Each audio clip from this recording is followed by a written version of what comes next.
And there's nothing wrong with that, but that's one, that's what we have kind of focused on, that's what we have mastered. So that's one word, right? And just give me 1 second, okay?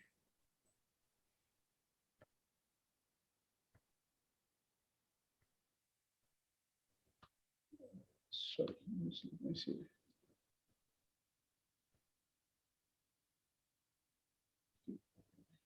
Just 1 second.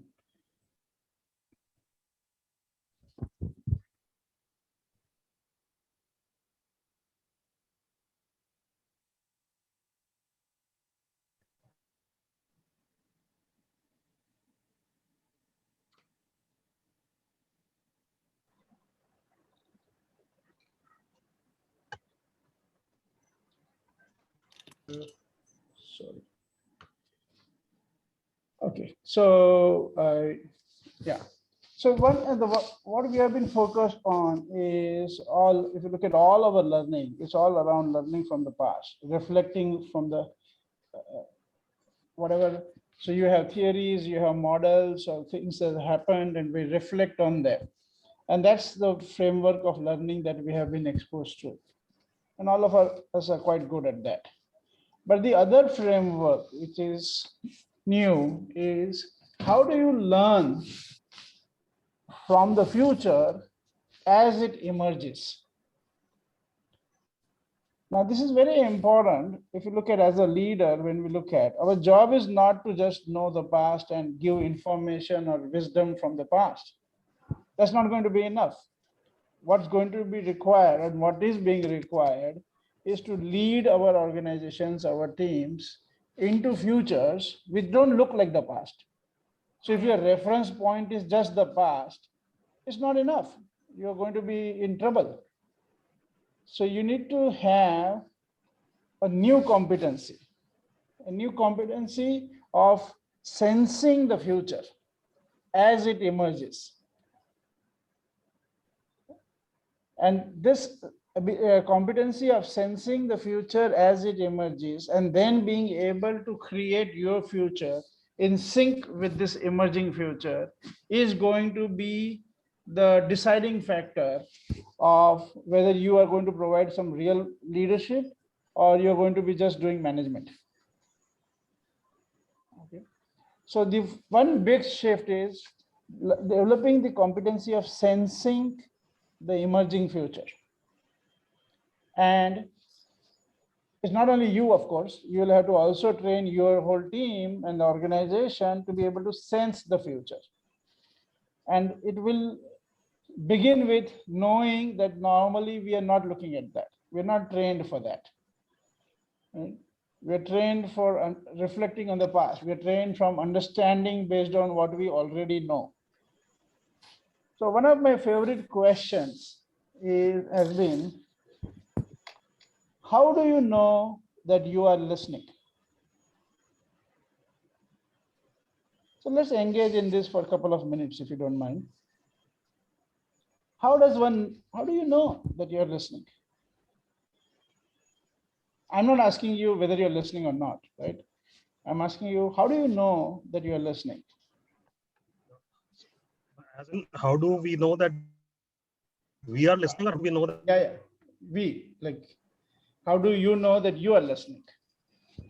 If I suddenly realize a noise in the background that I haven't realized before, then I know that I have been listening intensively, maybe to a conversation, and I don't pay attention to the other things. So it's in a way, if I feel that again, then I know I'm not listening again. If I'm distracted by a sound or something. So if I'm not distracted and I'm very concentrated in an interview or in a listening to somebody, then I can shut out other noises around me. Then I know I'm listening carefully, which is difficult for me because I tend to be distracted by sounds very easily. So yes. That's something that I have to do quite willingly. Okay. Also, I think one of the things about listening is, how are you listening? I think that's important here. Are you listening so that you can respond? Okay. Or are you listening to from the space of where the other person is? Mm-hmm. Or are you listening to the energy, Okay. the vibration? So you're also listening to what can't be spoken. Mm-hmm. So Okay. so I Yeah. think you're listening to what's not spoken yet. You're also listening to the whole. Yeah. So Kamaldeep, I get you, but you're changing the question. Okay. So you're going into a different question. I think your question was, how do you listen? How do you know that No. you're listening? Yeah. Yeah. Not how to listen, right? So when you are listening to all of this is when you know that you're listening. But That how would was you the know? way. I'm saying, how would That you is the know? way I What's am the reading this question. how would you know? I'm looking at like, In fact, what is the symptom of that? What is the indicator of that? The symptom of, so that's what I said. If I'm able to listen. Yeah, Ramendra, just 1 second. Huh? Kamaldeep, go ahead. And then no problem, no problem. Yeah. So I know. So Kamaldeep, go ahead. Yeah, so I know I'm listening when I'm able to listen from, when I'm able to completely understand not just the words, but the sentiments, the energy of that person. That's how I know that I'm listening. I'm listening to more than what is being said. Okay. That's how I would know. That would be my symptom. Okay, fair enough. Ramendra? Yes, I would just take on from what Kamaldeep had said, because sentiments was the word that I wanted to say so that yeah, sentiments and whatever the person is speaking, and if you can connect well with your own maybe past experience and maybe something that you have read, maybe something which you further add value to, that means you are listening at the same time what do you call, aligning the sentiments of the person who's talking, and from the perspective in which he is talking, if you connect that, then I think you are a active listener. You're listening properly. Okay. For me, maybe it's also, I'm not sure whether you're driving at that, but for me, it's also clear, and I'm taking like Camel Deep. When do I know it? I know it when I resist answering immediately, because if I don't just listen to someone to get the clue to then say something, then I know that I'm really listening. Then obviously the context or the way the information is interesting for me, so I stay listening rather than just taking it and then listen, take a snip of somebody's information and then react immediately to it. So for myself, I know that I'm listening if there's something, if I don't respond directly and engage in a conversation, because obviously then there's something new for me, then there's something that I want to take in, I want to listen to. And for me, that's an indicator, if I don't engage straight. So you hold back your urge to speak.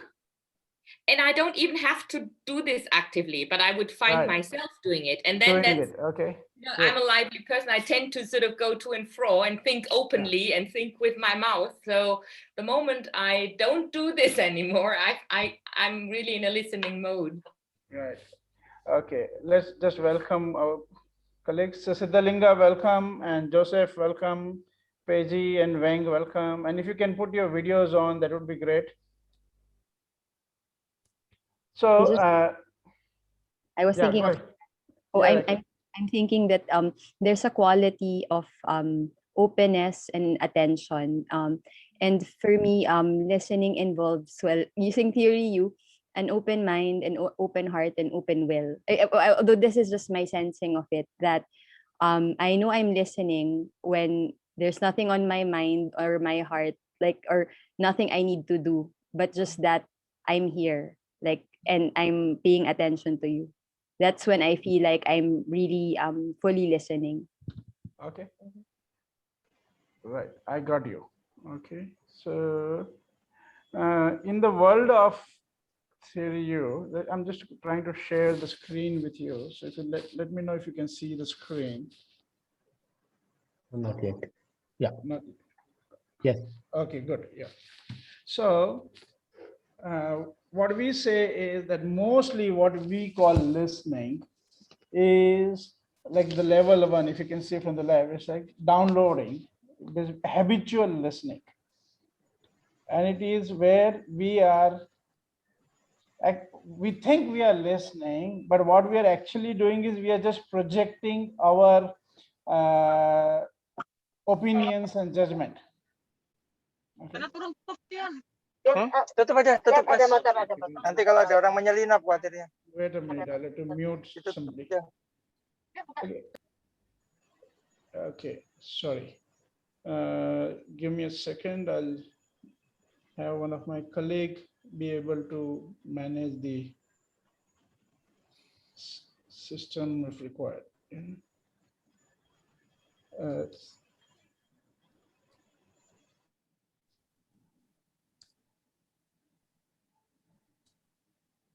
Okay, so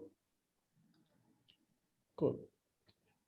So normally what we call listening is more of we're listening through our opinions and judgments. And it's like we are sitting in a closed room and we have, it's closed from all sides and windows are closed, curtains are closed. And we are sitting in the room when there's a projector in the middle of the room and it is projecting, it's connected to our brains, it's projecting all our opinions and judgment.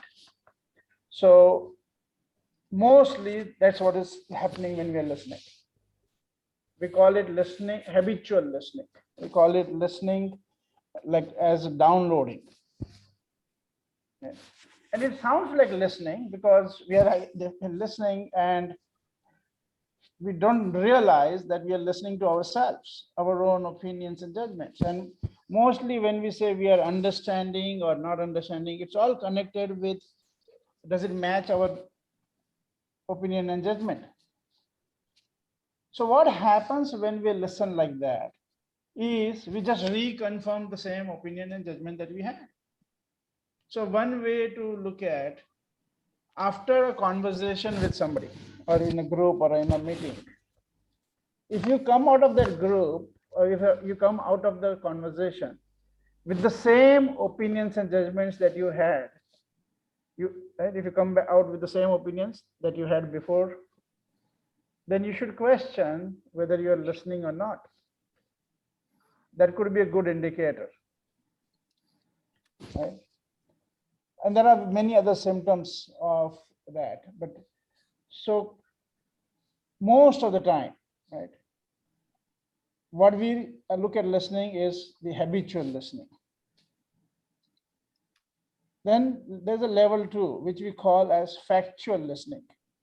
Factual listening is like going back to that analogy of you being in the room, a closed room here, you actually open the windows, open the curtain and look outside to where people are and where things are happening. So you actually connect to what's happening out there instead of listening to your head. So you put off your projector and you actually open the window and look outside. And what happens there is you notice data. You notice disconfirming data. You notice new data. So my definition of open mind is when we are willing to question what is already there in your mind. Right? So of course, most people on the planet come with, oh, I have an open mind, except that if you ask them to question, right, then you have a problem. Like we used to lead workshops with like 400, 500 people in a workshop. And we used to have this small fun exercise. We'll ask them, okay, how many of you are open, like you have an open mind, right? And most people would raise their hand. And then I would say, okay, then maybe you would also be open to consider that you're not so open. Then all the hands will go down. Right? It was a trick. But the real point here, what I'm pointing at is listening begins, like the real listening begins when you have a commitment to discover new data, disconfirming data, data which makes us question our current logic, understanding our current perspectives. So I'm inviting you to have this in the background. Of course, when we do our workshops, we go much deeper into all of this. But for the exercise that we're going to do today, I would like you to have this in the background. That open mind would be you're willing to question what's there in your mind, willing to, and consider that that's where listening begins. And then there is empathic listening, which is going back to the analogy of you being in the room. Here, not only you have opened the window and the curtain, but you actually get out of the room and you go out where people are. And from there, you turn around and see.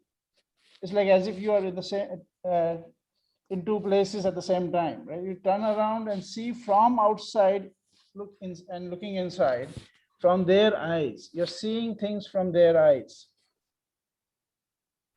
And when you do that, you open your heart and you create a emotional connect, which is very strong. It's not easy to shake.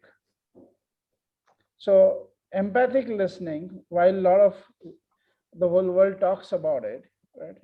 One important dimension of that is it creates an emotional connect, right? A strong emotional connect.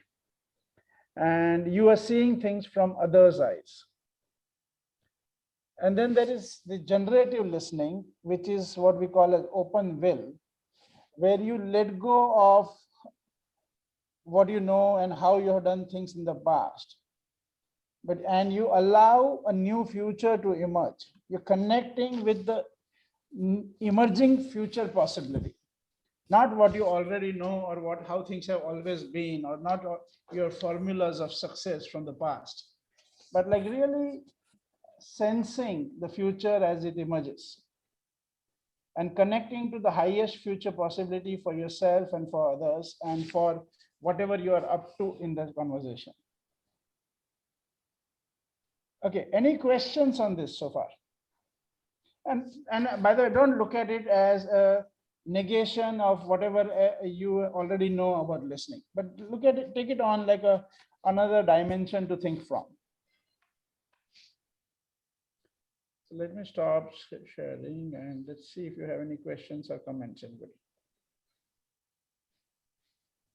Okay, and if you can keep everybody keep your videos on, please. Joseph, Edward, Isai, Siddhalinga. Okay, so any questions, comments from anybody?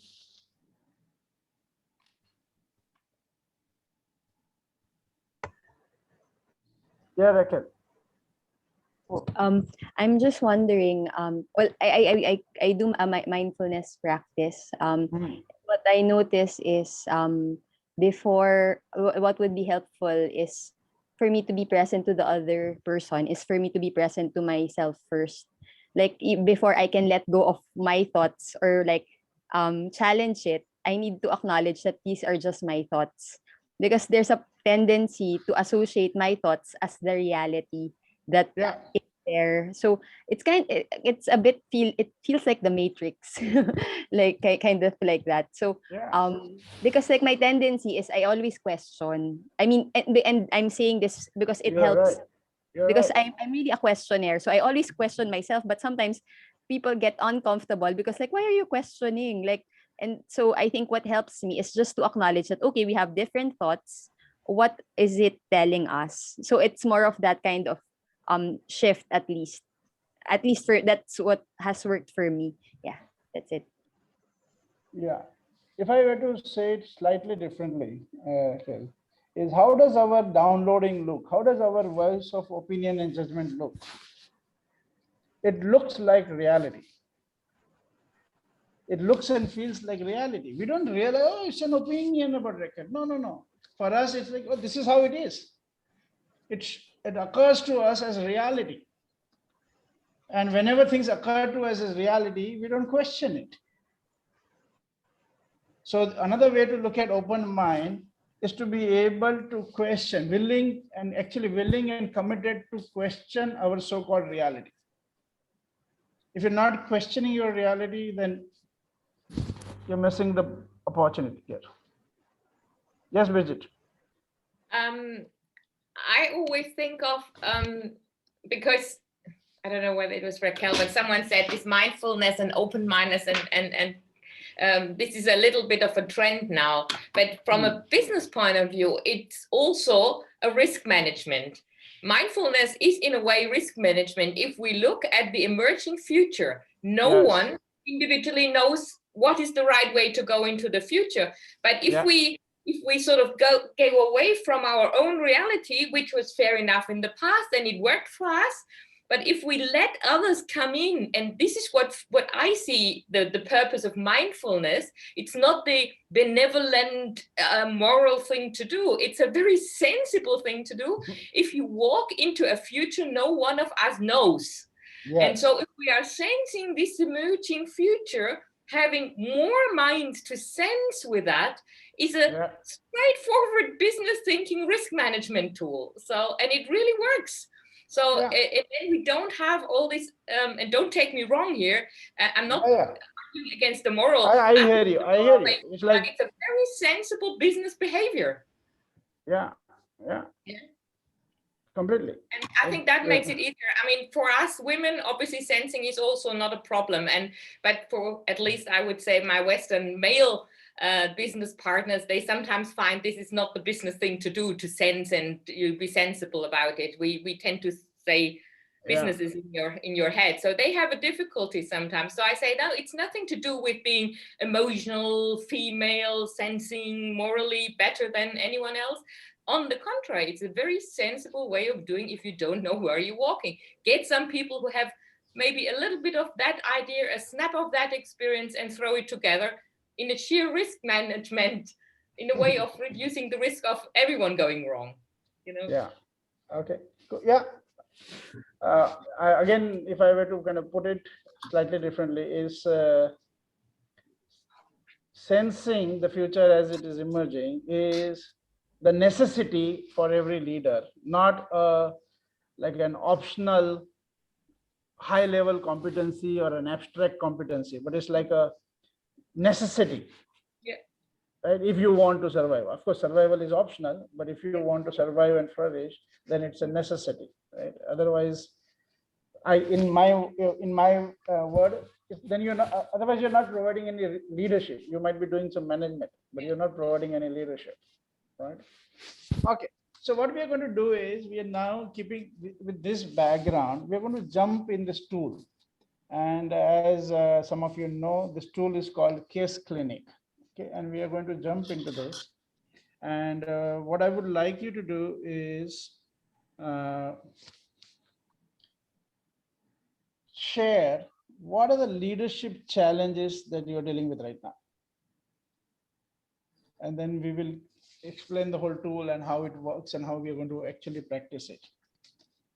Okay, so can some of you, so let's invite everybody. Why don't you share? Either you can unmute and speak or you can chat. What is the current leadership challenge for you? What is the challenge that you're up against? Kamaldeep, you can't hear me? Everybody else, can you hear me? Yes. Yes. Okay, Kamaldeep, I think your internet might be the challenge, as you mentioned. So yeah, maybe you'll have to keep your video off. My Airtel connection is already disconnected twice. Yeah, some cities, Okay, so let's hear from you. What are the leadership challenge that you are dealing with right now? Everybody.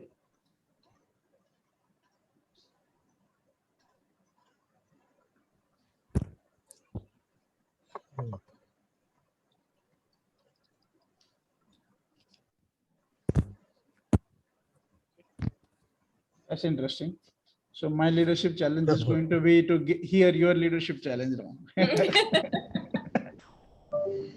I guess the leadership challenge is to know what is the leadership challenge that we have.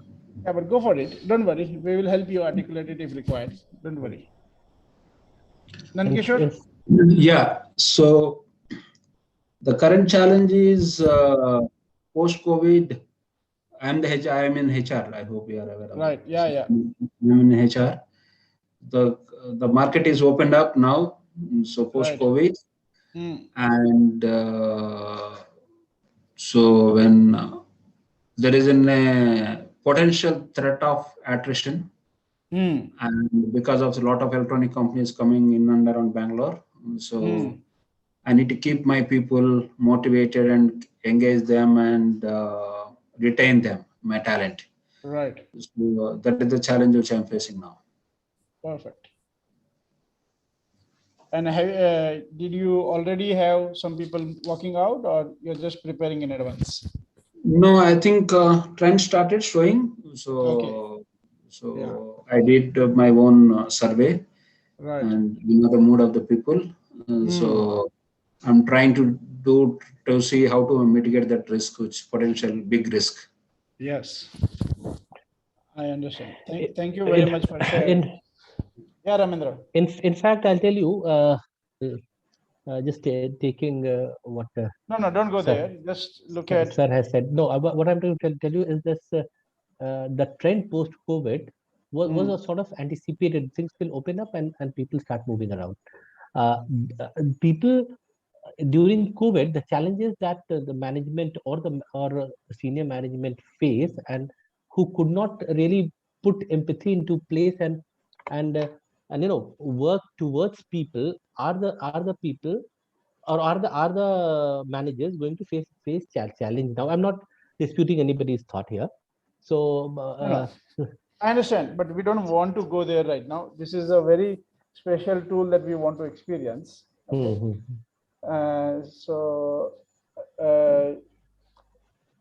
What is the leadership challenge? What is your leadership challenge? The challenge over here is what we have done a lot of things. So I don't. Are you from the same company? No. Okay. I am right now. I'm left and I'm on my own right now. Otherwise, I was working since last month, and in a power sector. So the challenge over here is that yes, after COVID, again back coming to work as a team is still 100% open, or 100% post COVID work from home is still on to in some of the places of our company. But again, coming back and working as a team, I feel is a challenge which you are facing right now, that challenge. I'm facing right now the challenge. So you are working as in what, like you're right now, so I'm on my own, but so let's look at right now. Don't look at yesterday. Okay. Right now, so I'm into business of HR solutions right now. Okay, so what is your challenge right now? So my challenge is that people have still not opened up to take anything new, just because of the past. They still want to be little conservative. They still want to play safe. Okay. So it's difficult for me to penetrate at the moment. Right. So so difficult for you to penetrate and start your business with them. Yes, right? Yes, because still people are still conservative and they're not. Though things are opening up, but still they think another COVID might drop in one day. Right. Okay. So starting your business, that's a challenge. Yeah. Yes, a challenge. Yeah. And starting the relationship with people in the background of post-COVID. So that is a challenge. Okay. Cool. Very good. Somebody else? What's the leadership challenge?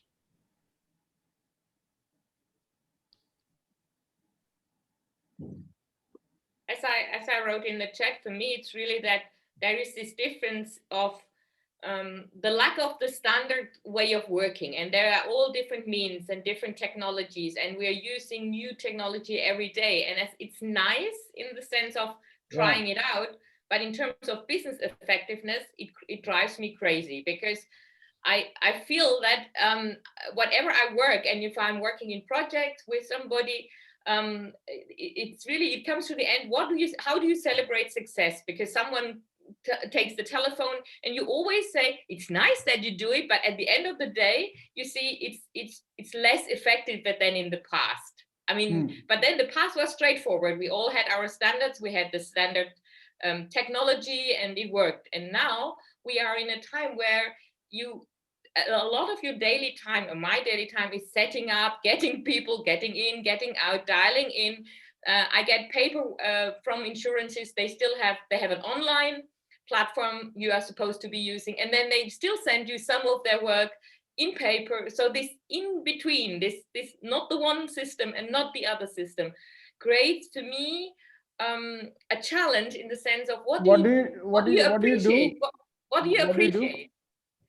I consult with people, and we do assessments, and we do it online, and yet I feel that we're reduced to a very basic standard of, yes, we get it running and we come to an end, but it's for me, we're always going back to square one. For me, we're not moving forward to do something else. Because the next time someone else is coming in, and you have to teach them again, and then, you know, and because usually my projects are over a longer period, so you would then move on to a second thing. But now the challenge is you always have people come in new, or the technology is changing. I mean, the least that happens every morning is that you have a new technology set up on your computer. That happens every day. And then, you know, that could affect something, or it could not affect something, but it's just this working style, which for me, and maybe that's a little bit German, feels not very effective at the moment. So that's the challenge I have at the moment. Okay, cool. Thank you very much. Okay, somebody else? Raquel, you're written. Okay, how do you engage? How do you create a team that has the same vision, and how do you engage with school leaders? Okay, who are overwhelmed with adjusting to changes. Okay, cool. Shraddha.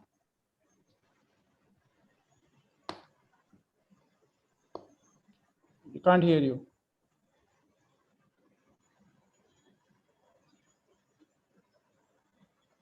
Shraddha can't hear you. Turan? Yeah, okay, good. Can you hear me now? Yes, yes. Okay. I can hear you now. So challenge for me right now is I'm basically, you know, having experience in sales, and I've been in sales so far.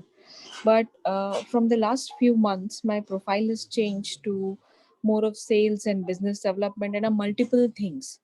So I'm handling multiple portfolios. Like there is some things that I'm doing from product, some things I'm doing from sales, and I'm right now standing where I'm honestly not sure what I need to do to you know to make everything work in synchrony, and to I'm kind of getting a sense that I'm doing the right things, but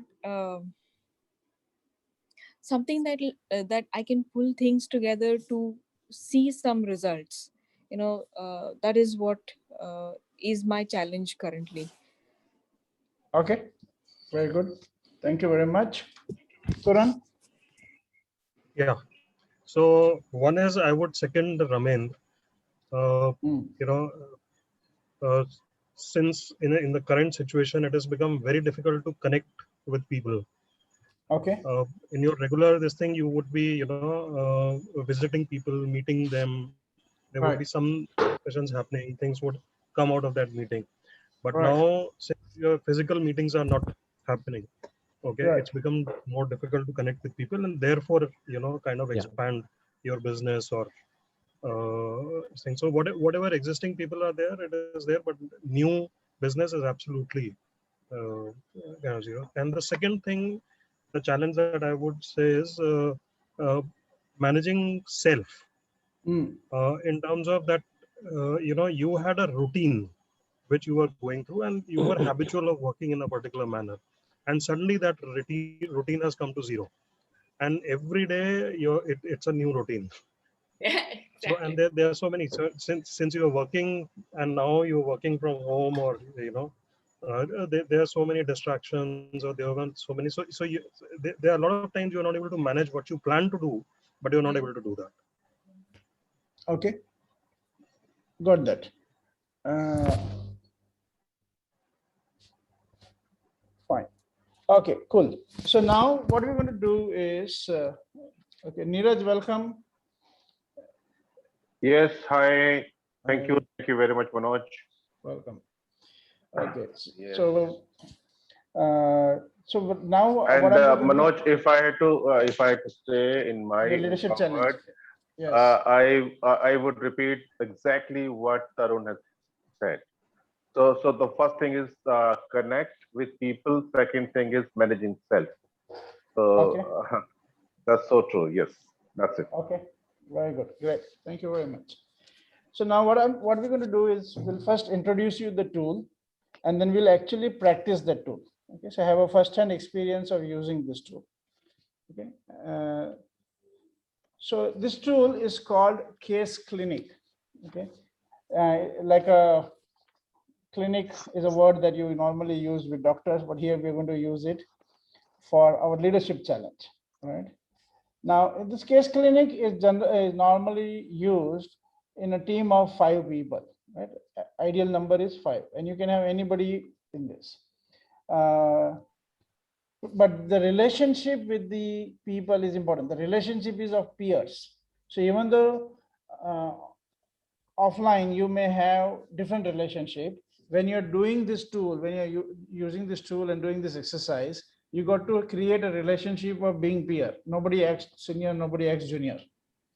Right? So that is an important condition of using this tool. Now, let me share, also see if I will share the screen.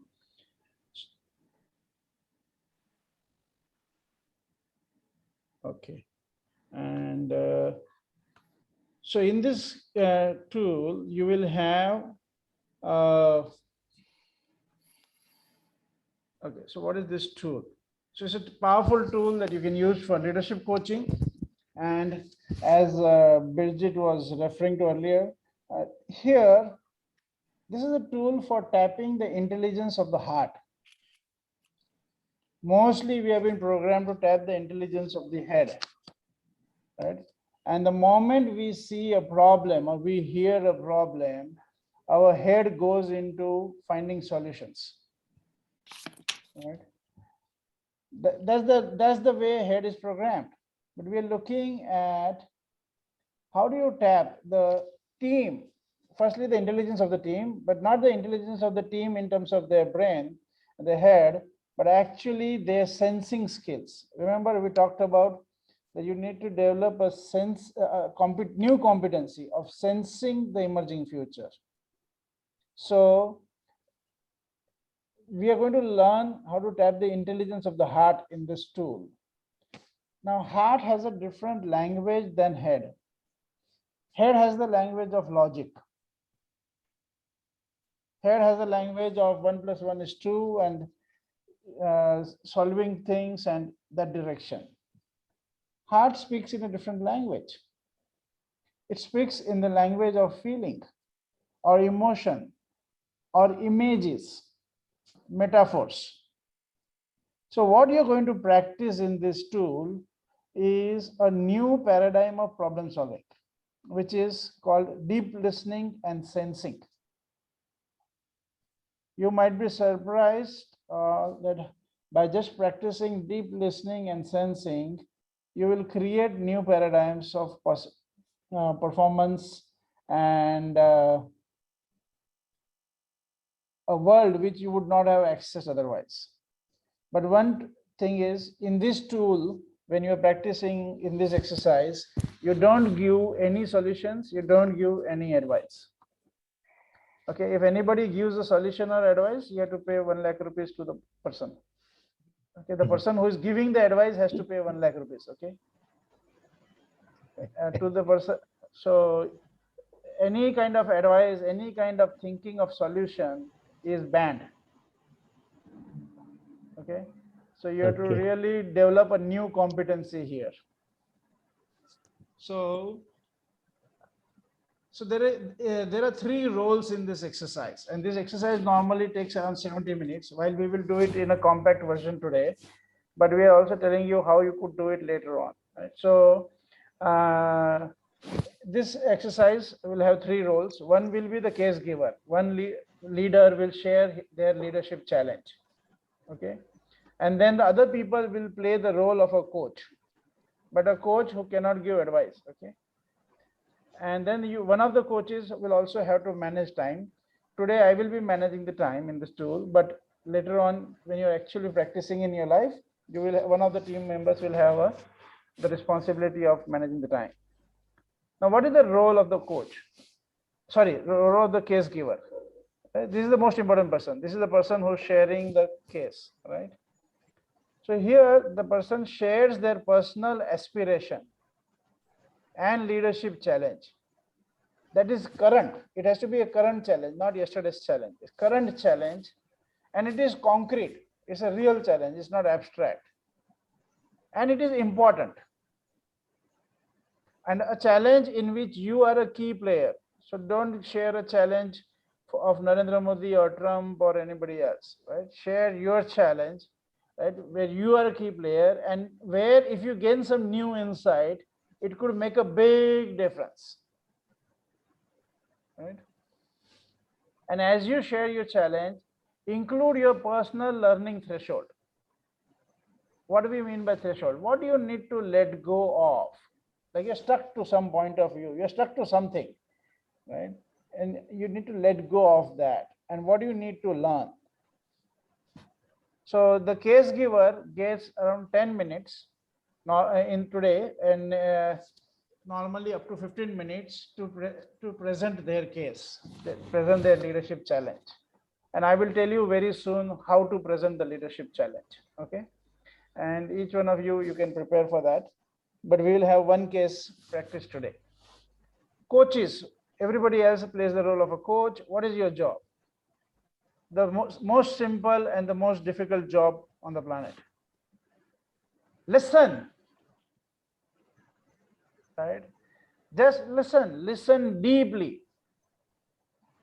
Listen as what we talked about in the starting. Listen not from your habits, opinions, and judgments, and not from solving, but listen to discover new data. And more importantly, in this case, you're going to practice listening to at the level empathic listening, which is listening from seeing through other person's eyes. You're listening to get a worldview from other person's eyes, right?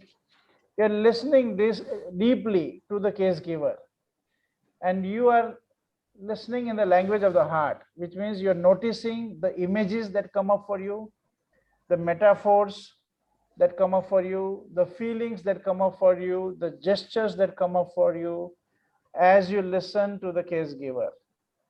So for example, the case giver is talking about their problems or challenges, and you may have an image coming up in your mind called like, oh, they are all bogged down and there is a mountain on their neck, right?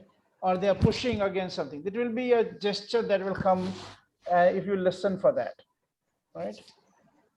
Okay, so I'll give you a chance for a question, but before that, let me just complete one portion. So as a case giver, you will answer these 5 questions. And if you want, you can write down. So first question is current situation. So you will answer, what is the key challenge or question that you are up against? Second is stakeholders. It's not written on the screen, but I'm adding who are the various stakeholders in this situation, and how might those stakeholders view this situation. Okay. Third is intention. What future are you trying to create? Fourth is the learning threshold. what do you need to let go of, and what do you need to learn? Don't worry, we are going to actually, as we do the actual practice, we will help you through this, right? So don't worry. And fifth is help. Where do you need input or help? So the case giver will share their case answering all these questions. But before you answer, you should take a moment to reflect and reflect on your higher purpose. What is your sense of calling? What are you really up to? What is the bigger possibility that you're listening from? And what do coaches do? Coaches listen deeply. Don't give advice. Okay. And while in the real exercise, we give an opportunity for people to ask questions. We won't be doing that today because you're not done the whole course. So there is certain risk in terms of you asking questions. Your brain may take over, and we don't want your brain to take over. Okay, so we are going to mitigate the risk by not giving you a chance to ask question, but I just asking you to just practice listening, open heart, and allowing images, metaphors, feelings, and gestures to come up. What I would also recommend is, if possible, take a paper and pen with you. Okay, and you may want to draw.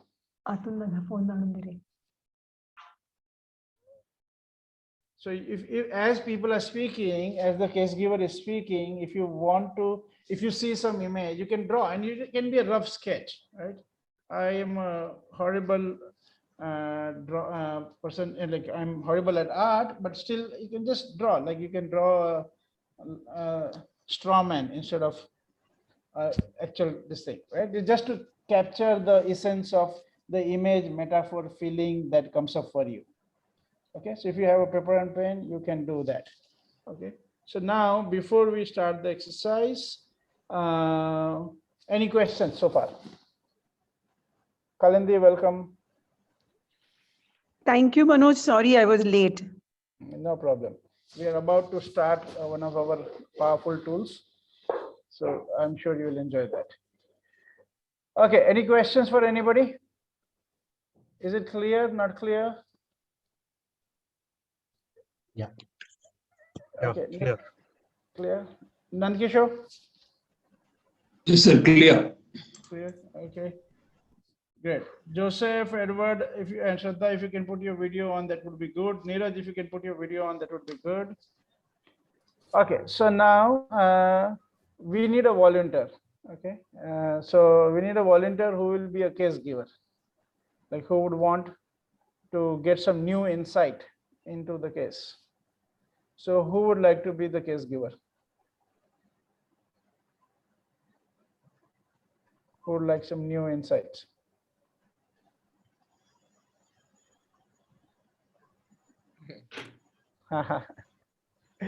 Nandkishore, you want to be the case giver? Okay, good. Yeah, I can. Sometimes people miss out. Is the free consulting you're getting, I can also give. and people get scared, right?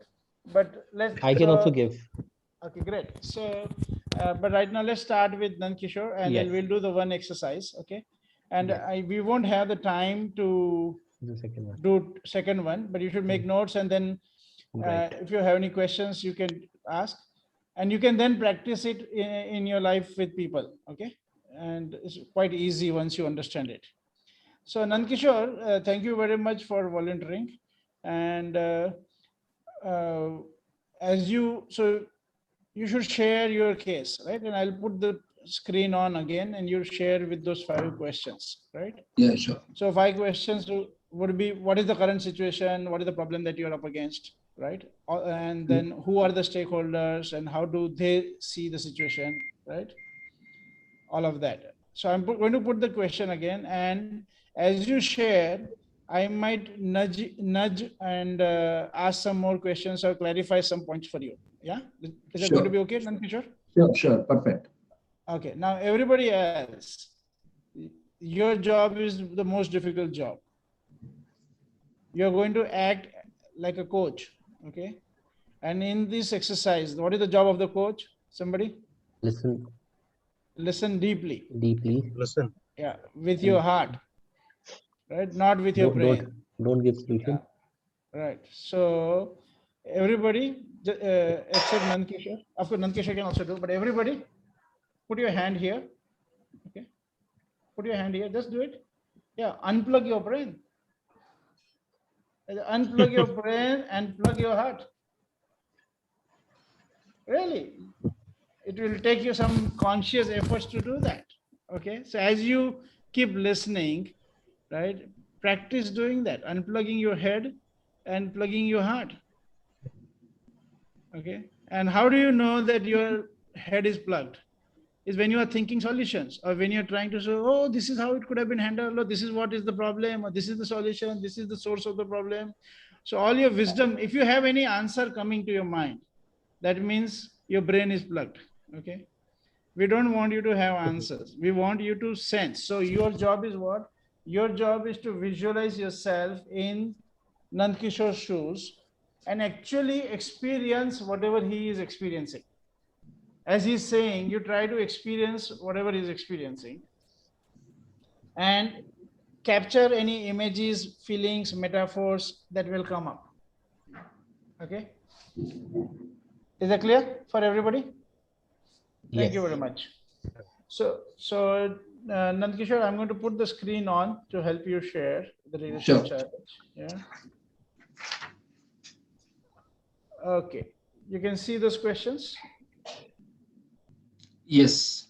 Okay, good. Go ahead. The current situation, what are the key challenges or question you are up against? Yeah. So as I was mentioning in the beginning, it was on the potential attrition in the company. Right.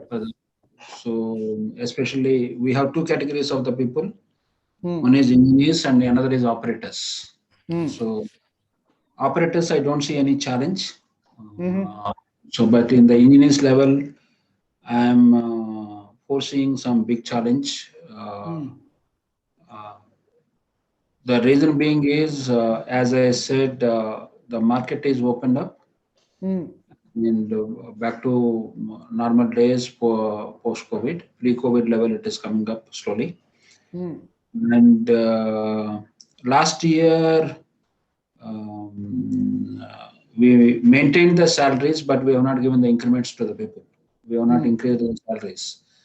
So now the companies which are newly come up in and around Bangalore, which they are having few salaries, and people may intend to leave. And I did some kind of survey and informal, formal surveys I've done, and I've also done my own research. With my intelligence research which I've done, and which I'm seeing the current situation. If you ask me, if I have to visualize it, is like in a silence before the storm. Okay. So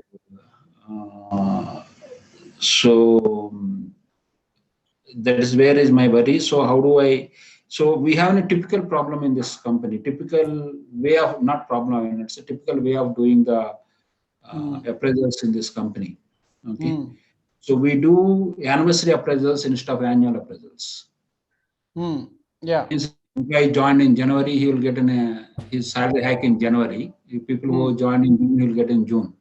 It's not like majority of the companies which we do it in annual appraisal in the month of April or any other month. Okay. So that means even if I open up my salary freeze and start giving the increments, the person who is eligible, you will get sometime in December. Who joined in December, he will join in January, December only. That kind of situation. So how do I hold my employees? How do I motivate my employees? How do I convince my employees and to retain my talent? So that is the challenge. All right. So can I, if I have to go to the stakeholders? Yes. Who are the stakeholders?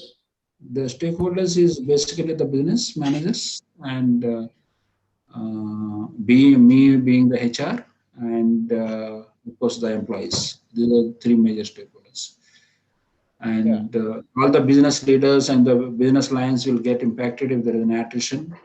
And of course, it is as an HR to retain them, and again getting the new people. If it is something unavoidable circumstances, we get a new people. It is a challenge for me. So there are so Nankishore, if I can interrupt, okay? Yeah. So this what you mentioned, these three stakeholders, that is perfect. But there are also some other stakeholders who are in the background. Okay. So, for example, your customers. Yeah, absolutely. And Yeah. who could get affected in some case, right? Absolutely, I completely agree. And then also in the employees, I would see again there would be like 2-3 categories, right? Like people, as you said, operators and engineers, right? So that's one. Like there's 2 categories, and then there could also be potential employees, right? And also other companies, the competition and other companies, they are also stakeholders. Yeah. In the situation, they are not a stakeholder with you, but they are stakeholder in this situation. Yeah. So I mean, what you said is accurate, but these are in the background. Just to notice that.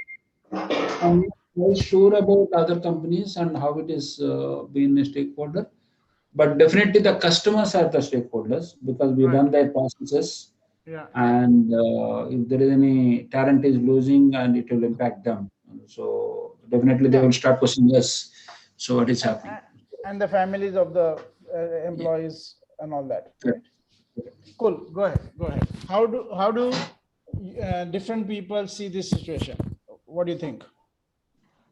So how do your manager see it? How does your top management see it? How does your employee see it? Like that. So employees, so let me start from manager's point of view, from the business leader's point of view. I presented the data of who will be my potential attrition. So what are the various steps it is taken? First reaction is panic. Okay. So if we this kind of attrition, whatever remember the number, which I don't want to take it up now. Yeah. So if this kind of attrition, so what would be the situation? How do afford, because we do manage a lot of critical projects. Okay, so how do I manage our work? How do I manage our revenue? So how do knowledge keep my knowledge within the company? So this is a panic situation for them. Actually, I pressed the panic button. Yes. So because I need their help, it is not that HR alone can do this work. So I need the cooperation from them and help from them. And probably I started presenting some various ideas, what is that we need to do or something like that. We are still in the process of the discussions and finalization. Right. So that is the reaction from the business. Yes. And from employee's point of view, it is more of the curiosity. So someone is leaving, 1 or 2 is in the beginning is leaving. So what is happening, where he went, what kind of salary he got, what kind of title he got, what kind of work he got, and whether we get the exploring and the curiosity and the exploring the market. Even though earlier he would have not done it, now probably he just wanted to check where he is, what he is. Right. So that kind of stuff. And of course, fortunately, majority of our employees are still with the company because the work which we do, they are very much interested. So, so that is one of the bit good relief for me. That from that point of view, from a job satisfaction point of view, I'm not so much worried. So they are there. So from rest of the stuff which I need to take care. So that is from the employee's point of view. Right. And customers, they are not yet aware. Okay. So we have not given the heads up to the customer because we are not quite sure how it is. We don't want to create a panic button there because we will see how we can draw this fire, probable fire here within the company. If it is something really alarming, then is coming up, we have to inform the customer. It's not the time now, right? Time is not a drive to inform the customer. Sure. So customer doesn't know. Maybe they also know the market. They also may be expecting it, but we have not yet started any discussion with the customer. Yeah. It is about the customers. And families, I don't have an answer now. So I don't know what is happening. So what they're discussing their families, I don't have an answer now, as of now. Right. You can go to the next question. Yeah. The intention, what future are you trying to create? So the future, I want to, the one and only objective for me is to retain my talent and retain my knowledge within the company. That is the future which I'm looking at. Wherever it is possible, where the critical resources are there, and creating a succession plan for them. But it takes. We already some plans are running in the company, which we need to put it on a little bit of fast track and prepare at least for a backup, mitigating the risk. Yeah. So that is one thing which we are trying to put it in. This is one of the option. I given it to the. It went little slow during the COVID year, and because we went slow on the expenses, expenditure point of view. But now I put it back on the track, saying that we need to fill the gap of last 1 year and put it on a fast track, so that we can mitigate the risk of the critical resources. So that is that's where and the future which are trying to create. So one is retain the talent, retain the knowledge, and third is put the fast track succession planning procedure to mitigate the risk of losing the critical employees. So these are the three which I'm looking at. Okay, cool. And what is the learning threshold? Sorry? If we go to the fourth question. Yeah. So what you need to let go of and what you need to learn. So I'm ready to let go some of the in terms of your thoughts and point of view, what do you need to let go of?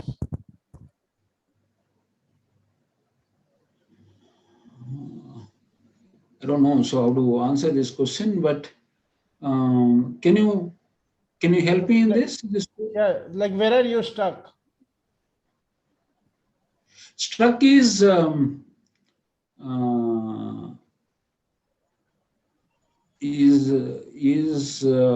do I, what is the right execution plan, what is the right plan, and how do I execute it? Okay. Yeah. So that is the first. Because otherwise, we have a right plan and right plan to execute it, and right strategy and right plan to execute the strategy. It will fail. So that's where putting in the right strategy. Which one is still is debating. We are debating now already. A couple of meetings are completed, and we are debating on that. Right. So yeah. And yeah, probably. And what do you need to learn? Learn is actually we anticipated this. This kind of situation may come up because when we put the salary freeze itself in the last year, and we try to do a lot of motivational speaks to the guys, the need of doing it and everything. But what are the plan and deliberations which are happening now should have been done much earlier. Much earlier. Maybe that is the current situation. But for dealing with this, what do you need to learn now?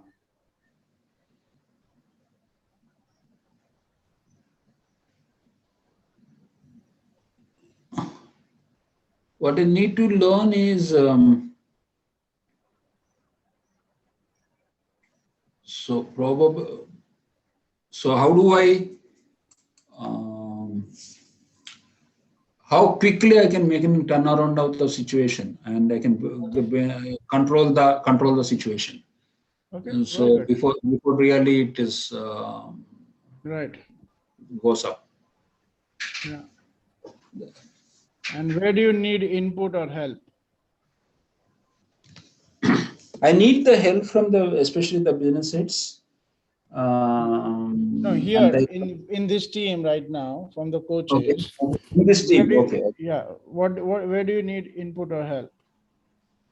So probably in a different thought processes, and what I'm doing, I put some 2-3 different things on my table, options to my business heads. I don't know whether they are enough, or we can think something differently. What is that else we can do? Some more thought processes, because there's only few brains are working now. Another 8 brains are working within a seniority. So that will really help. Perfect. Thank you very much. Anything else for you?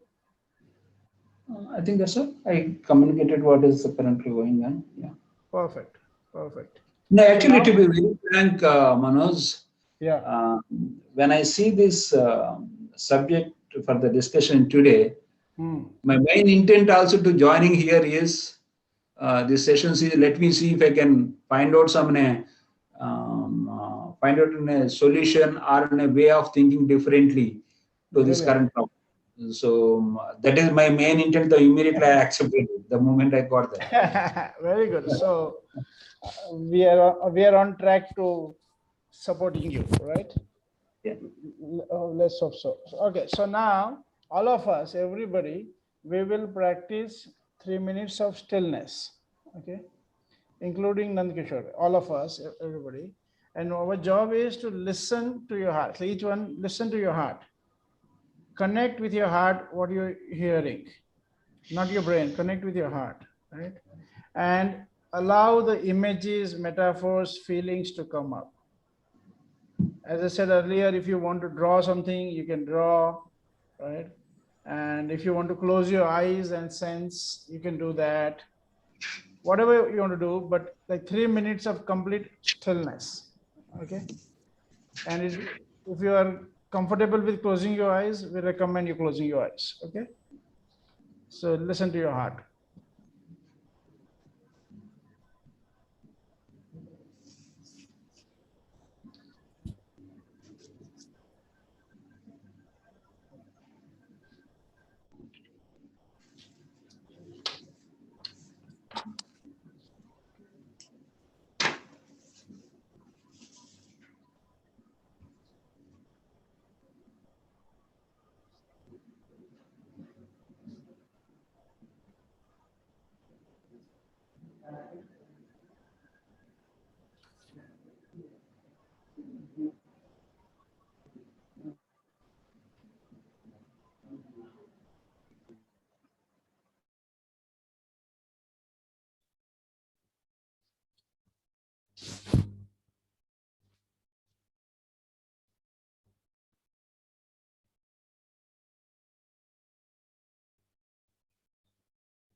Okay, so you can put your videos on again, everybody. And so what we will be now doing is we will have a time what we call as mirroring. This is like you reflect back on what was said.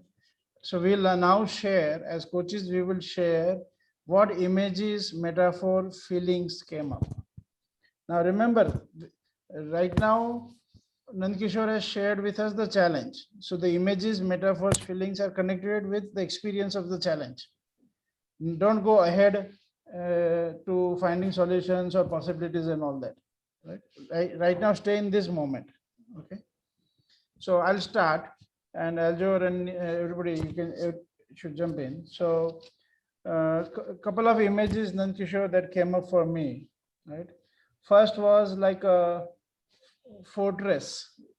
You understand? Like, you understand a fortress which is under attack. So there's all this enemy which is like all happy, and they're all happy, and they're at the kind of at the boundary, like really on the wall of your fortress, and like that. So there is, and inside the fortress, there are people are all squabbling, like people are all running helter skelter, and so somebody's trying to organize. Oh, get the cannon working, and get this working, and get your ammunition on, and get the soldiers ready to fight. And so the war is on the fortress, at the wall of the fortress, and then there are some people sitting and still planning and everything. So that's one image that came up for me. Right? Did you get that, Kishore? Okay. And the second image that came up for me is like a person who's doing like this, like banging a head like that. Okay. So that's the image that came up for me. And the feeling was, of course, of fear. And as you use the word like fear and panic. And there was this, another image was like there's a person who is shouting fire, fire, fire, fire, like that, and trying to get everybody's attention as the flames are kind of covering around all over. Okay, so that's some of the images and feelings that came up for me. Let's have a couple of other people share. Can add to this. I saw this image coming up of someone stuck in a deep hole with one leg. And it's a mud, and there's a lot of energy going into sort of liberating, and there are others which are floating around. They are in a different sphere, and this one would like to, but it's stuck. So okay, brilliant. Stuck there, and it's fighting to get out, and so it can't get out. That was my image. That brilliant. Your story, Nandakishore, created in my. Thank you, Bridget. Thank you. Next. Nothing to say. I think it's perfect. Yeah. So the image that I saw is a basket. You're holding a basket, and inside the basket are crabs. The crabs are trying to get out. And as soon as you say one crab back, another one goes out. So it's like, and then they go, okay, and then like it's just a feeling of like a winless battle. Like, after winning another, there's another one, and there's another one. So, and the feeling that shows up for me is there's a feeling of loss and heaviness. It's like, it feels like I'm shouting, but I'm not being heard. Okay, very good. Yeah. Somebody else, what are the feelings, metaphors, images? Yeah, feeling which I could see is a person sitting in the center or sitting at the edge can foresee the problem which is coming, and then trying to plug it, but still seems to be not able to do that. Hence, so what is the feeling? Is it like helplessness? Helplessness, and hence his helplessness he start sharing with other people, so that he can get some understanding, some clue how to stop this, how to raise these people going out. So he's bit confused and worried also. Confused, no, I mean, he's worried because he knows things are going to happen. But what is the remedy? So he's trying to find the remedy. No, he's trying to find the remedy and running helter-skelter to understand that. Okay, perfect. Thank you very much.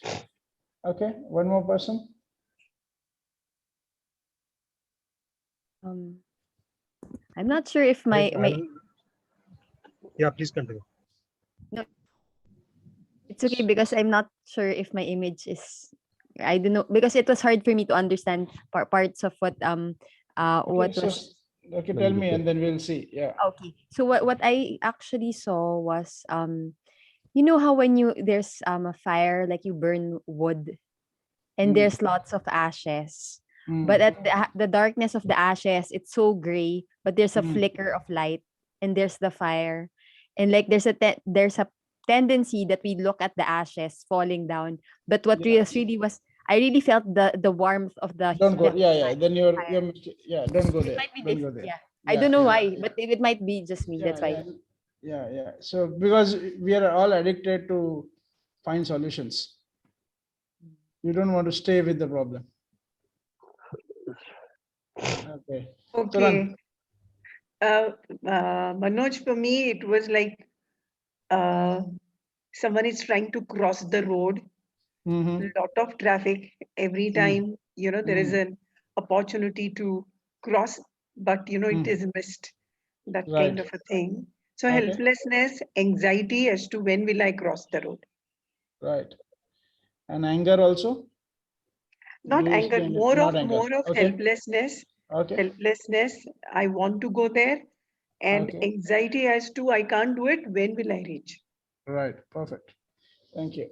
Toran, did you want to share? Yeah, so I did not have too much of a visual thing which I would say that I could draw. No problem. Possibly it was like a movie where you are saying okay, it's an office and people are leaving, so as the problem was described, and then but more of feelings, and which was more of negative this thing. So one is increasing pressure. So the first thing was that as people are leaving, who is handling their work, and the other people feeling that their workload is increasing, and which is creating certain amount of frustration. A feeling of fear that the work may not get done properly, and we may not be able to cater to our customers. So don't those explain. feelings Don't were explain. there. So just stay with the feeling. Okay. If you explain, your brain comes in. Okay. We don't want your brain. Okay. Remember that. Okay. So just say what is the feeling, right? So feeling there is was what? Pressure. fear, There's a sense of pressure, fear, work pressure, confusion, frustration, helplessness. These were the feelings which are coming in.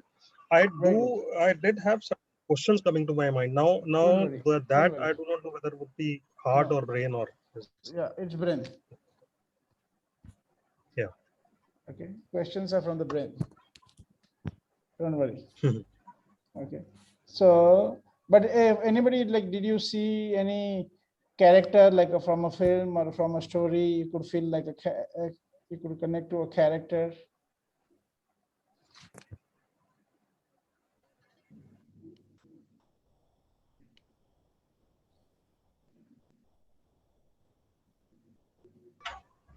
I cannot say I can that I connect with the character, but I can visualize that the gentleman is walking, in the room across section, and then trying to find out some solution, and is not listening to anybody in the family, and is just keep pondering about how to get this, overcome this. Okay, cool.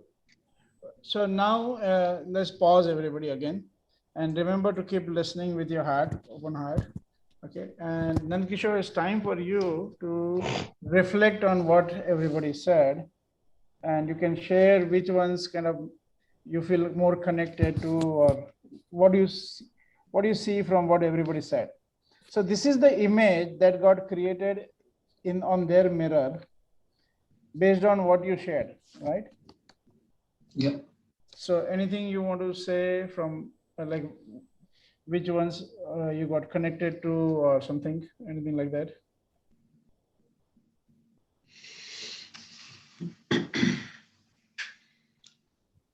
So yeah, actually, I would say that one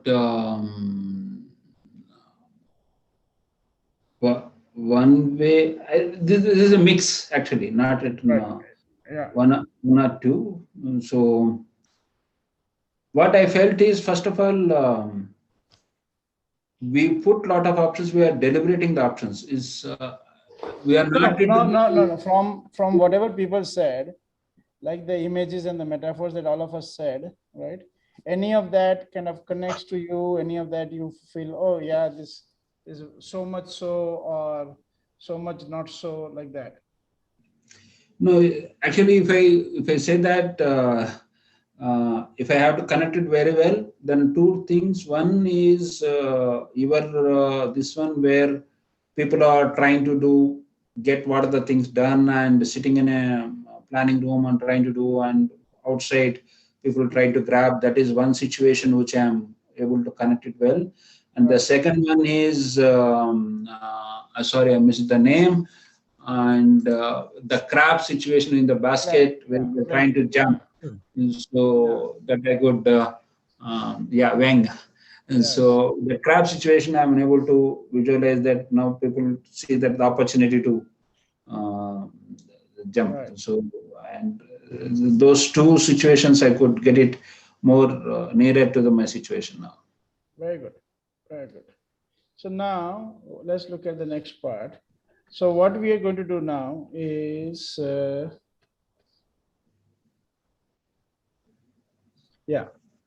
So the next thing is what we call as a generative dialogue. Okay, so we have done the mirroring of images. Now it's generative dialogue.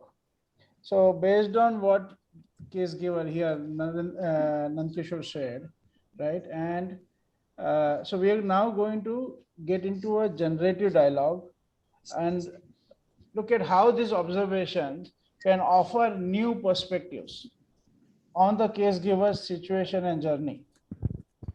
And remember to go with the flow. So for example, if somebody starts one conversation, you go with that conversation. Don't go on a completely different tangent, right? And very important is build on each other's ideas and stay in the service of the case giver. So we are here to serve the case giver, which is Nankishore. But we don't have any pressure to fix or resolve his or her challenge, right? So in this case, Nankishore's challenge. So we are serving Nankishore by creating new perspectives of the situation, right? But it's like without any pressure to solve or fix the thing, right? Okay, so we're going to practice this kind of generative dialogue. Okay, so like one of the things that I saw is it's like it's wartime, right? And while there is this small army which is trying to attack on one side, what I also saw is there's on the other side, there is a big army going out and conquering. So while this is like being dealt with on the side, there's also this big army which is going out and conquering and expanding and growing. So that's another, that's kind of a possibility that I can see. Right? Okay, somebody else. Now you build on whatever, either you build on your image, earlier image, or you build on what I said and see if you can connect.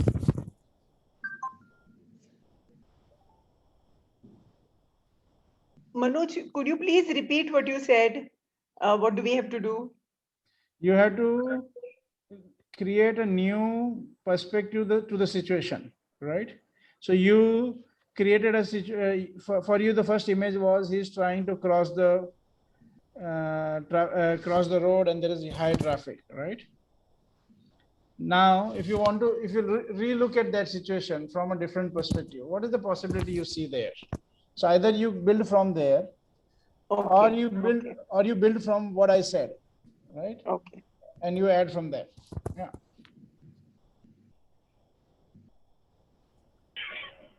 Go ahead. Me next. Yeah, me next. Yes. So in my image, the basket is in front of me, and the crabs are getting out, and it feels so frustrating and heavy, and like all the trying to control for all of these crabs to stay in the basket. And then at one point, I saw Nanda, like Nankishore, yeah. Yeah, like breathing in and out, calming down, letting go. And when you open your eyes, there's a bowl beside you, and that's the food for the crabs. You grab it, you drop it in the middle of the basket, and then the crab ate it. So they just stayed in the box. Okay. Like they stayed in the basket, and I feels like it's there all along. You just really have to, I don't know, like the feeling feels like slowing down and looking bigger than the situation, and trusting that the answer is there. Okay. Very good. Great. Somebody else? I would like to add to what Wang said, because I like your image, Wang. In a way, I looked from a different angle where I had this one stuck with one foot or one leg in this mud that he can't get himself out to actually do something. And in combination with those crabs, I think we should discuss, or we should build around this word of control, because maybe it's not control in the way that we used the word before. It's a different kind of togetherness that we need to create rather than this control, and maybe reflect a little bit. So if you stay with the image, right? Yeah, it's not control. No. Yeah. So control is a word that you brought in from outside. Okay, it was not in your image. No. It was Nankishore's word. How do I control this? Hold on. And that's why I said there's no control. Yeah, but stay with your image. We're now in dialogue, aren't we? Stay with the image. What do you see in the? If you can connect with what I said, or what Wang said, or what you saw in your image, right? What is the possibility you see there? And you might be able to say the same thing, but you can see it from there.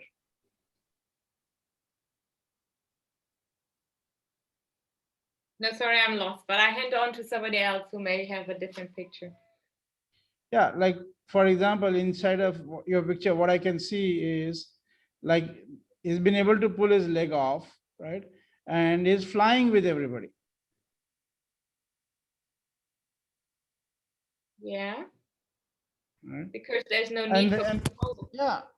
And then everybody is flying, and the spirit is fulfilled. Yeah, that is. You hear me? Yeah, I do. I'm thinking. Yeah, good. Yeah. Somebody else? Can I add from both image? Yeah, just hold on. Let me see if let's also get some other people to participate. But you don't forget what you had to say. Yeah. Good. Somebody else?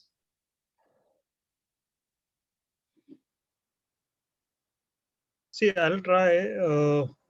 Though half my mind, it seems more like putting a solution in front, because the image that I talked about was an image of an office where people are leaving and you're trying to kind of stop them. That's not an image. There you're not using your listening to the heart. You're still listening to your brain. So, like I said earlier, what I visualized was an office space where. Don't go to the office space. If you go to the office space, you are in your brain. Okay.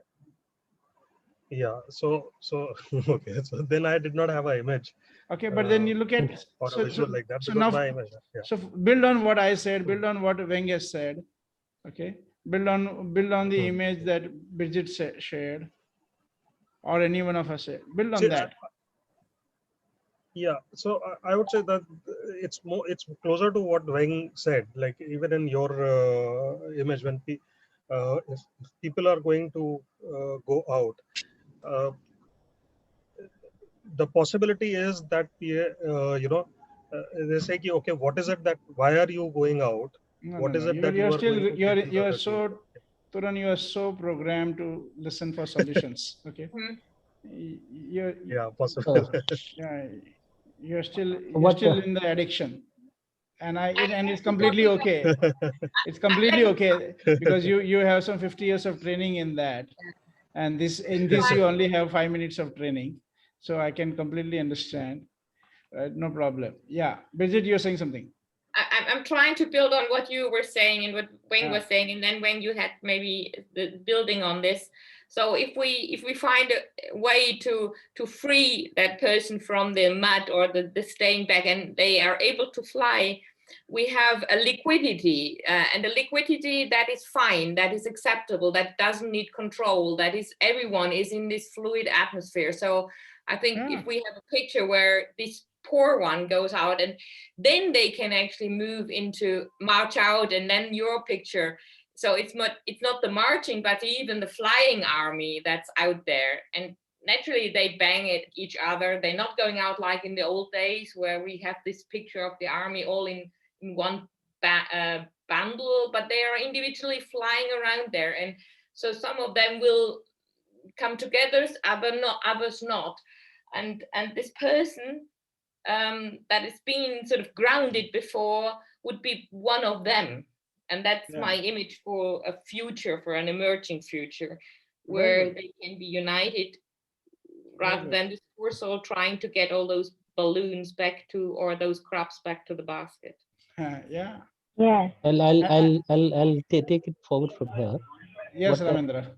I'll take it forward from here. Like, sure. the way crabs are going out, or say from what the other lady said, that it's going out of control. I mean, and the person sitting at the corner can see things are going out of control, and with his perplexedness, or with his anxiety, he shared with his colleague. Shared with his colleague to have something, so that at least a B plan can be made. But again, he is in so many thoughts that perhaps he's thinking how to control that which is not in his hand right now. So the colleague is also confused. Sharing with his colleagues, but there's no solution as such. Okay. But now you want to build on what we are saying. You are now doing the earlier portion. Now you have to jump here into a generative dialogue, which is to create a new possibility, a new perspective, right? So, for example, so just keep listening and jump in again. Yeah. So, Bridget, as you were speaking, the words that came to me was flowing with the flow. Right, like being with the flow, right? So that's kind of came up for me as you were sharing in the last case, right? And maybe also be prepared to react to something that the flow presents you, and not only to be the mover in the flow, but flow for me also is this image of, yes, you are part of something, and someone will sometimes you are moved, and sometimes you are moving something else, and so it makes the flow. So that would be an image that I can see. Okay, good. Manoj, yes, Kalindi. If I have to look the crossing of the road from a different perspective, with the help, with the feelings of helplessness and anxiety, I thought that there is a guava tree on the side of the road, and then I climb up the tree. I mean, the person climbs up the tree, trying to eat the guavas and actually trying to see what's happening, and detaches for the moment, and gets an idea to kind of jump from tree to tree and cross the road. Brilliant. Very good. Okay. Weng, you had something to say? Yeah. What I saw from Bridget's images, the feet the feet was stuck. The feet was stuck on the ground, Nanda Kishore, and you were just focusing on your feet that's stuck on the ground. But at a certain point, you let go, and when you turn around, you saw there are other people. Like the world is flying, and there is someone there, like holding his hand to you so that he can unstuck you, and together you can fly. Like what I say, just let go of the stuckness and then the control with that feet, and you can fly. So Brilliant. Raquel? Was thinking that the it gets transformed. The stuckness is your feet are in the sand, but you see don't go there. A big wave comes, like you're getting crabs in a basket, right? And you give it food. But the image that comes to me is a big wave comes, the crabs all fall out. But then you discover when the waves recede, the bigger crabs and like I don't know, but it's just a start. Very good. So, and then like what you have is what is there, like something like the image. I don't know if that makes sense or if I'm adding to. No, you are perfect. Thank you very much. It was perfect. Okay, so let's pause here, right? And now let's go back to Nankeshwar. Okay, so let me. So Nankeshwar, what are you getting in this whole thing, and how do you see the situation and the way forward? What are you getting in all this conversation, and how do you see your situation and the way forward? You're on mute. Yeah. Yeah. There are two things which I'm noticing it. There are probably people are around to help. Okay. So not that it is in a single man army battling the war. Right. Okay. Yes. So, and there is a ways to control, like if you're given a food inside and then crab will drop back, back to the ball. Okay. So that means there may be some one of the ideas which we are deliberating maybe help us to hold the people. Okay.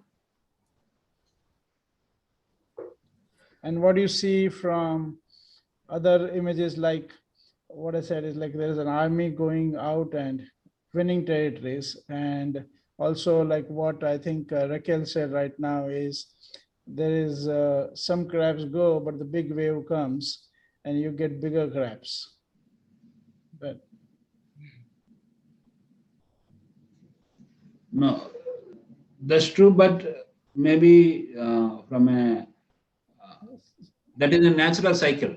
Okay, so yes, so it happens and day in day out for us. So we are hopeful all the time.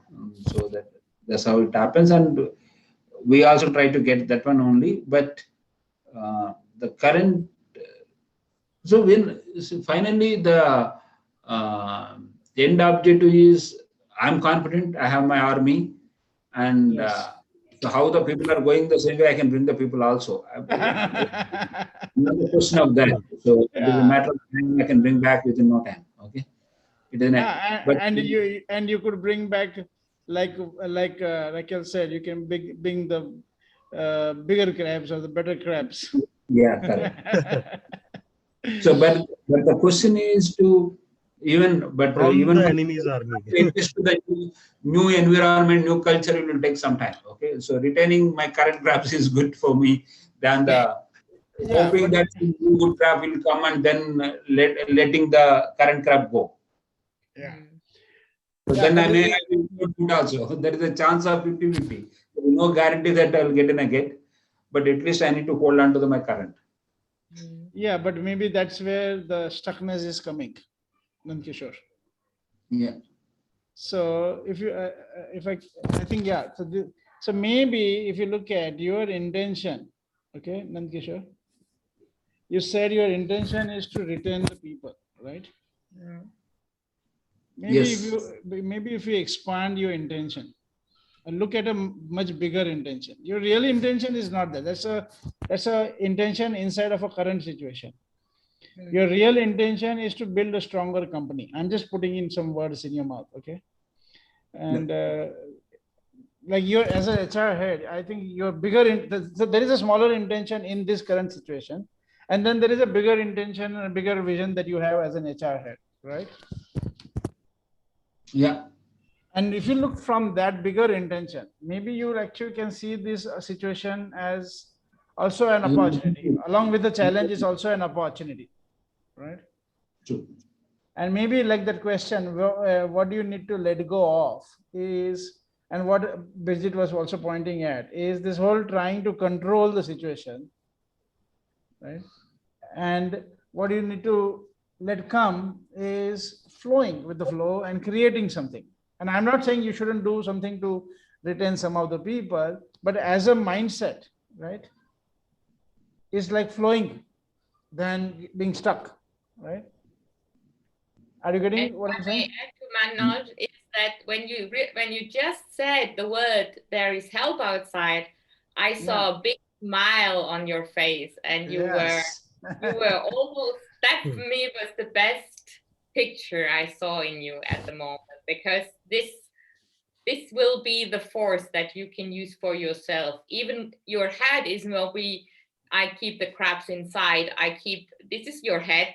That's your thinking, but your heart gave me the smile when you said there are others outside that are flying, that are insecure, that are trying to go with the flow, and I can tap into this. This for me was, thank you very much, giving me that back from our case clinic. That felt very strong for me. Extraordinary. So now, so thanks, Anand Kishore. I hope this was a good beginning for you. And of course, when you're doing the big course, there'll be a lot of other tools that you will use along with before and after this tool. But this is one very powerful tool in the course. Okay. Now, what I'm going to do is give a chance for all the coaches to share in one line, what are you taking home for yourself, right? Out of this interaction, what are you getting for yourself? What are you taking home for yourself? Because this is one of the exercises where the coaches get more value, or at least some value along with the case giver, right? So what are you getting for yourself?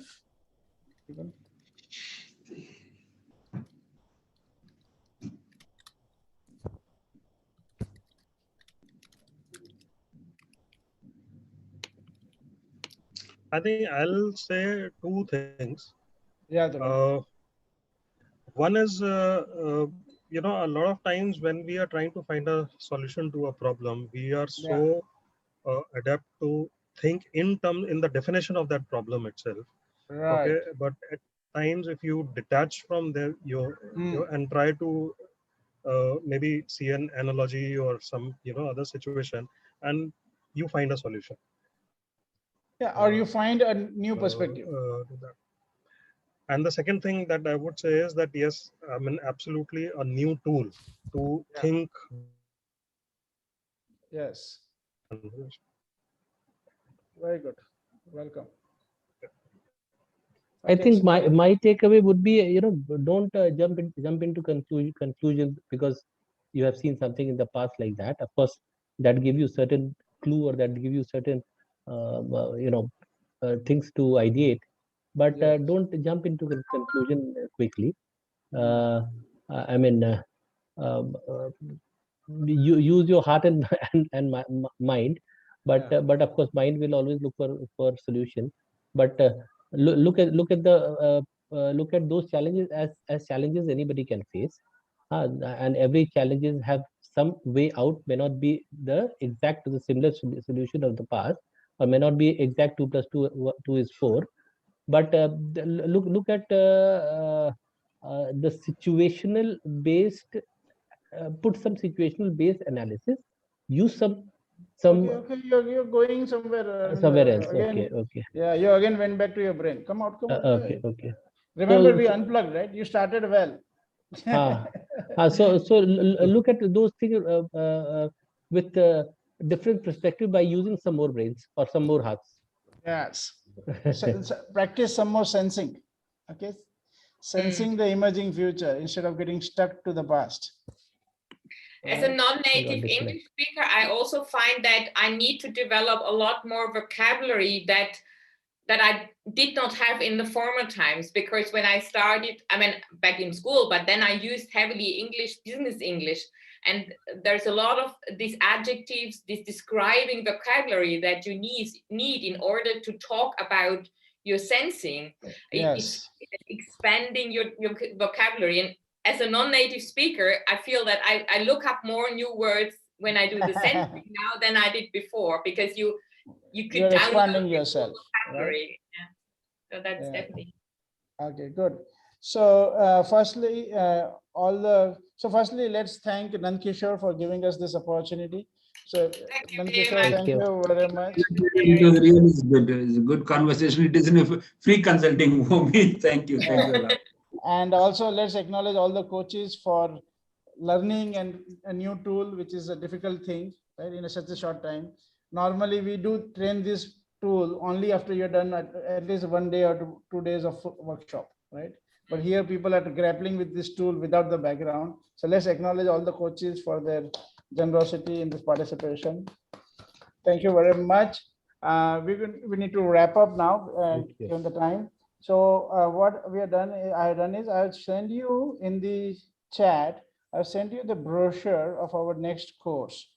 Right? We're doing this next workshop, Leadership from the Emerging Future, which is on 17th and 18th of April. Okay.